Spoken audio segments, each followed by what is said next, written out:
Alors, après la forte hausse des bourses en 2021, 2022 commence sur de nouveaux records. Bonjour Kevin Tauzet. Bonjour David. Membre du comité d'investissement chez Carmignac. On est au-delà des 4300 points sur le CAC 40 déjà.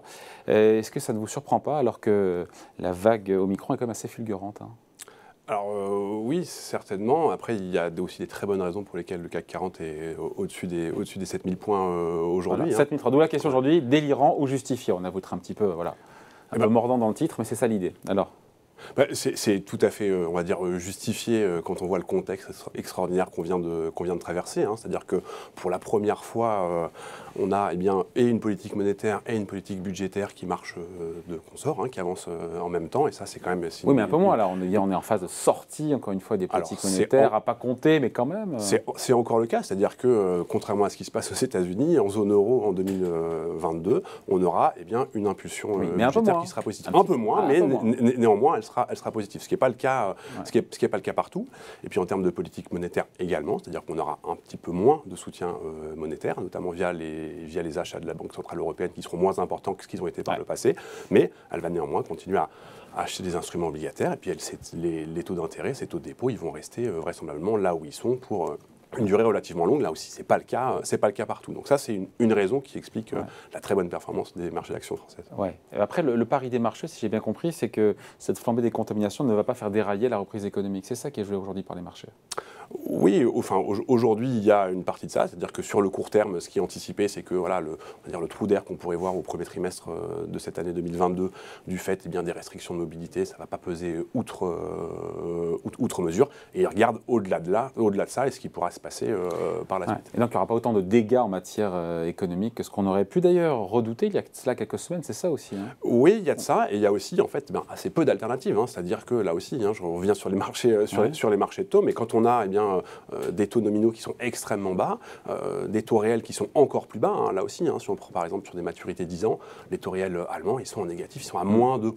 Bon, quelle alternative il y a face à cet environnement de répression financière? Il n'y en a pas 50. Et ça, d'autant plus dans un contexte où, voilà, vous le disiez, peut-être qu'il y a un peu moins de soutien monétaire, dépression. Et sur l'aspect sanitaire, Kevin Tauzet, sur l'aspect sanitaire, on a le sentiment que les investisseurs aujourd'hui se disent que finalement, voilà, il n'y aura pas de désorganisation totale de l'économie, Omicron a l'air moins dangereux, les choses devraient aller en s'améliorant finalement. Ils font un petit peu litière aujourd'hui d'Omicron. Nous, on ne gère pas des portefeuilles en fonction, on intègre ce risque sanitaire, mais on ne base pas uniquement là-dessus. Mais il est moins intégré ce risque sanitaire aujourd'hui par les marchés? Je ne pense pas qu'il soit moins intégré, c'est-à-dire que la fonction de réaction qui a été bien intégrée par les marchés, c'est celle de, si jamais on devait voir plus de conditions, plus de restrictions demain, il y aura des mesures de soutien qui viendront se mettre en face de ça. Donc en termes, on va dire, économiques, l'impact sera minimisé. Ok, et donc pour ceux qui disent 7300 points, oh là vraiment, ça y est, on est en phase d'exubérance irrationnelle, face à des investisseurs qui sont toujours gavés de liquidités de la part des banques centrales, même s'il y en a un petit peu moins, qu'est-ce qu'on leur répond? Alors, on leur répond, qu'est-ce qui a porté la hausse des marchés d'actions françaises? Et là aussi, il faut voir que le CAC 40, c'est aussi, on va dire, une combinaison assez unique en termes de composition d'indices, en termes de composition de secteur, composition de valeurs. On a des valeurs, on va dire, de croissance visible, de très bonne visibilité. On pense tout de suite, par exemple, au luxe notamment. Et puis, on a aussi des valeurs beaucoup plus cycliques, beaucoup plus value, que ce soit dans le secteur financier, dans le secteur de la santé ou dans le secteur de l'énergie. Et c'est bien ces deux jambes-là qui ont fonctionné en même temps sur l'année 2021 et qui expliquent cette hausse de presque 30% qu'on a pu avoir sur les 12 derniers mois. Mais qui peut, encore une fois, la question, c'est délirant ou justifié, parce que en termes de valorisation, encore une fois, c'est pas facile de valoriser aujourd'hui, mais si on regarde les chiffres en termes de valorisation, tout ça n'est pas excessif. Alors là aussi, ça dépend de quelle fenêtre est-ce qu'on regarde. C'est-à-dire que si on regarde par rapport à des valorisations historiques, si on regarde des ratios, cours sur bénéfices par exemple, on a des multiples qui sont au-delà des moyennes de long terme, autour de 16 fois. Après, si on regarde ce qui se fait encore une fois ailleurs, de par le monde, là, on a quand même des niveaux de valorisation qui sont bien plus attractifs sur les marchés d'actions européens et notamment sur les marchés d'actions françaises. Donc ça, c'est aussi, on va dire, relativement parlant, ça pourrait être un vrai facteur de soutien pour ces marchés d'actions européens. Et puis vous parlez de poches de liquidités, de beaucoup de liquidités qui sont injectées. Les marchés d'actions européens et les marchés d'actions françaises sont aussi largement sous-détenus par les investisseurs internationaux par rapport à d'autres grands marchés de pays développés. Donc j'insiste, mais à ceux qui disent que les marchés ont perdu la tête, qu'on est en pleine bulle, on leur répond quoi analytiquement? Qu'est-ce qu'on leur répond? On leur répond que, aujourd'hui là aussi, c'est-à-dire que la question elle est où est-ce qu'on peut investir, d'accord? Où est-ce qu'on peut espérer générer de la performance demain, et où est-ce qu'on peut le faire? C'est essentiellement sur les marchés d'actions. Là aussi, si on regarde par exemple les rendements financiers, on a sur des moyennes sur le CAC 40 par exemple, eh bien, on a des ratios autour de 7%. Encore une fois, qu'il faut comparer. On a fait 30% l'an dernier, et là ça continue. Oui, mais tout ça ne va pas trop vite quand même. On n'a pas fait moins 30%. On a eu une année plutôt compliquée en 2020 également, et donc là aussi, il faut regarder ce qui se passe. Mais il faut regarder ce qui se passe sous la surface aussi. Qu'est-ce qui a porté la performance de ces marchés-là? Donc oui, il y a de la valeur à être investi sur les marchés d'actions, et oui, il y a de la valeur à être investi sur les marchés d'actions françaises. Et on n'est pas en pleine bulle. Et on n'est pas en pleine bulle.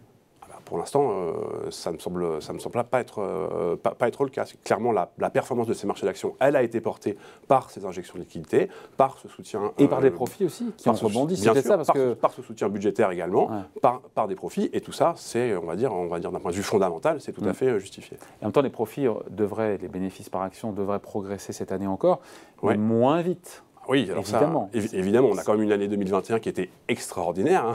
Puisqu'elle corrigeait 2020. Oui, aussi, il y avait des effets de base qui étaient importants. On s'attend toujours à ce qu'il y ait bien une croissance des bénéfices par action pour 2022. Dans une bien moindre mesure. Là aussi, on revient sur des niveaux historiques. Ce qui est anticipé, c'est entre 6 et 7%. On revient dans une norme un peu plus exactement. Donc, à vous écouter, on est solidement installé au-delà des 7000 points. Et on peut très bien continuer à enchaîner les records sans que... Jusqu'où? Oui, alors, plus qu'en termes de niveau absolu. Ça va vite quand même là. Oui, ça va vite. Et clairement, on est sur des niveaux qui peuvent être qui peuvent sembler un petit peu tendus. Là aussi, il me semble que ce qui est important de regarder, c'est qu'est-ce qui se passe relativement parlant. Parce que l'environnement qui fait peur à beaucoup d'investisseurs ou qui pose des questions, c'est justement ce retrait des mesures de soutien exceptionnelles qui ont été mises en place en 2021, retrait graduel, et clairement, on va dire ce qui va se passer. Avec des calendriers différents entre la Fed, la BCE. Clairement, c'est-à-dire la banque anglaise, centrale anglaise, qui a commencé à relever ses taux déjà en décembre. Qui a remonté ses taux, mais c'est pas la seule, il y en a d'autres, il y en a la Norvège également. Là aussi, ce qui est important de regarder, c'est qu'est-ce qui se passe sous la surface. C'est-à-dire que, clairement, on va dire cette remontée des taux d'intérêt aux États-Unis, ou cet environnement haussier sur les taux, ou l'environnement d'inflation, il nous touche aussi en Europe. Mais en Europe, la pression sur les prix, elle est essentiellement la résultante d'une hausse des prix des matières premières. Elle est sur des facteurs bien moins durables. La moitié de la hausse des prix, encore une fois, en zone euro, en Europe, c'est l'énergie. Exactement. Alors qu'aux États-Unis, là, on est sur des dynamiques qui peuvent être beaucoup plus pérennes, que ce soit lié à la pression sur les salaires, et cette boucle salaire-prix notamment, sur la hausse des prix de l'immobilier également. Ce n'est pas du tout la même problématique qu'elle va devoir faire face la Banque centrale européenne. Donc le scénario central, c'est quoi alors? Le scénario central, c'est que tout va bien finalement. C'est que Omicron ne fait pas dérailler la croissance, que les banques centrales retirent délicatement leur béquille monétaire, que les profits continuent de croître mais moins vite, et que finalement... ce qui est anticipé aujourd'hui, oui, c'est bien ça, c'est qu'on a bien, on va dire, un atterrissage en douceur de l'économie américaine, que la croissance en zone euro, elle va être plus pérenne que ce qu'elle a pu l'être ailleurs. Et il y a des vraies raisons derrière ça, c'est-à-dire que là aussi, on va dire, l'environnement exceptionnel qu'on traverse aujourd'hui, il est aussi, on va dire, la résultante des mesures exceptionnelles qui ont été mises en place en 2020, en 2021. Oui, mais qui sont retirées. Moi, c'est ça qui m'inquiète. Pas tout, en fait. C'est-à-dire que, notamment, le soutien budgétaire aux États-Unis, il a été très largement centré, par exemple, sur des transferts sociaux. Ces transferts sociaux-là, il n'y en a qu'une partie qui a été dépensée. On a des niveaux d'épargne excédentaire aux États-Unis qui sont absolument colossaux. Donc ça, c'est un vrai soutien pour l'économie américaine, mais ça pose aussi des questions parce que ça crée ces phénomènes de surchauffe. La réponse à la crise du Covid en zone euro, elle a été très différente. Elle a été beaucoup plus axée, elle a pris plus de temps à se mettre en place, mais elle a été plus axée sur, on va dire, des mesures beaucoup plus structurelles, plus pérennes, de l'investissement dans des infrastructures notamment. Et ça veut dire aussi une trajectoire de croissance beaucoup plus résiliente. Donc, est-ce qu'il va y avoir un soutien l'année prochaine? Oui. Par contre, on va continuer à avoir des économies qui vont croître au-delà de leur potentiel. Et c'est bien ça qu'il faut regarder, il me semble. Bon, je ne dis pas que c'est le scénario rose, mais c'est le scénario central en tout cas, qui peut être invalidé si Omicron désorganise un petit peu les systèmes de production et donc remet un peu d'inflation, là où il y en a déjà 5% sur un an en Europe, 7% aux États-Unis, si ça pousse les banques centrales, notamment la Fed, à aller plus vite que la musique, à resserrer trop vite, tout ça peut être invalidé, ce qu'on a dit là, par quelques grains de sable. Alors, quelques grains de sable, même plus que ça. C'est-à-dire qu'en dehors de Omicron, on parlait de ce scénario d'atterrissage, on va dire, en douceur de l'économie américaine. Et chinoise aussi. C'est pas évident à trouver. C'est-à-dire que quel est le niveau de taux d'intérêt, taux de dépôt qui va réussir à, on va dire, ralentir la dynamique inflationniste aux États-Unis.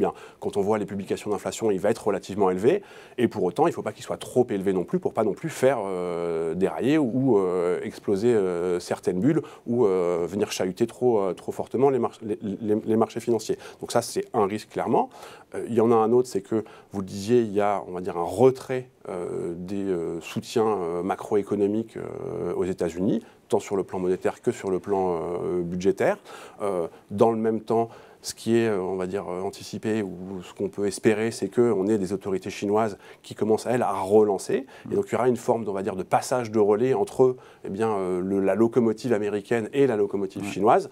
Et bien, ce passage de qui doit gérer aussi l'atterrissage du marché immobilier oui, bien sûr, mais local. Ce passage de témoins-là, il faut aussi qu'il se passe bien. Et la fenêtre, on va dire, de lancement, ou la fenêtre de passage de témoins, elle est relativement courte. Donc ça aussi, c'est un autre risque qui pourrait, on va dire, venir chahuter les marchés d'actions. Avec des hausses de taux, notamment aux États-Unis, au niveau de la Fed, qui sont aujourd'hui anticipées 2 à 3 par les marchés. Mais être anticipées, c'est une chose. Quand elles vont arriver, on va voir aussi comment le marché va réagir.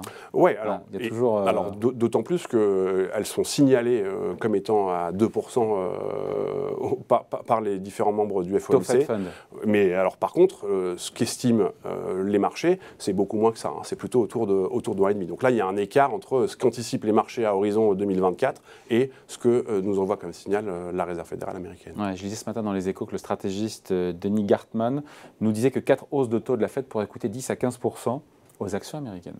Donc on se dit, voilà, oui, et donc, ça changerait quand même la donne. Et donc on revient sur ce dont on discutait tout à l'heure, c'est-à-dire que là aussi, cette dynamique inflationniste, elle est surtout vraie aux États-Unis. Et c'est vrai que les marchés d'actions américains, ils ont été très largement portés ces dernières années, voire dernières décennies, par cette dynamique de désinflation, par ces valeurs, on va dire, de croissance très visibles américaines. Et ces valeurs-là, elles pourraient potentiellement souffrir si on avait une dynamique inflationniste plus durable, si on avait des hausses de taux plus importantes.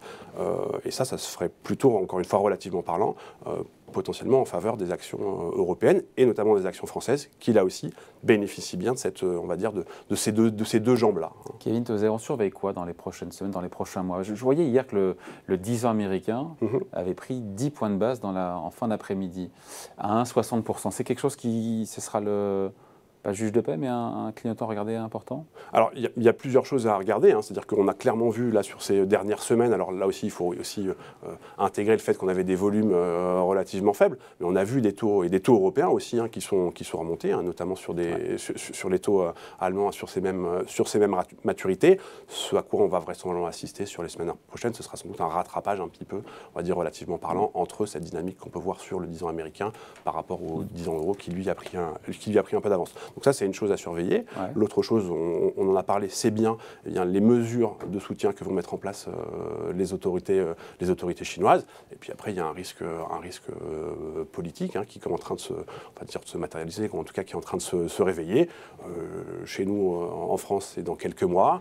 On en parle juste après. En Italie, dans quelques semaines. On a aussi vu ce qui se passe à la frontière entre la Russie et l'Ukraine. Donc voilà, ce risque-là revient. Mais je vous sens d'autres choses plutôt positives. Et la question délirant ou justifié un CAC 40 à 7003, pour vous, la réponse est justifiée? Oui, et là aussi, il faut encore une fois regarder qu'est-ce qui a apporté la performance de ce CAC 40. Et c'est notamment, par exemple, on parlait des valeurs du luxe. Les valeurs du luxe, aujourd'hui, elles ne sont pas toutes valorisées sur des niveaux absolument extraordinaires. Les grosses, quand même, si les grosses valeurs. Oui, mais par exemple, beaucoup moins que certaines valeurs des cosmétiques, par exemple. Donc ça aussi, c'est plutôt des choses sur lesquelles, par exemple, on peut être un peu plus prudente, parce que là, il y a sans doute un effet lié au fait qu'il y ait assez peu de belles valeurs de qualité défensive dans le CAC 40, et donc ça crée une forme d'engouement sur ces valeurs-là. Alors qu'en termes de perspective de croissance, on est à peu près sur les mêmes niveaux à moyen long terme.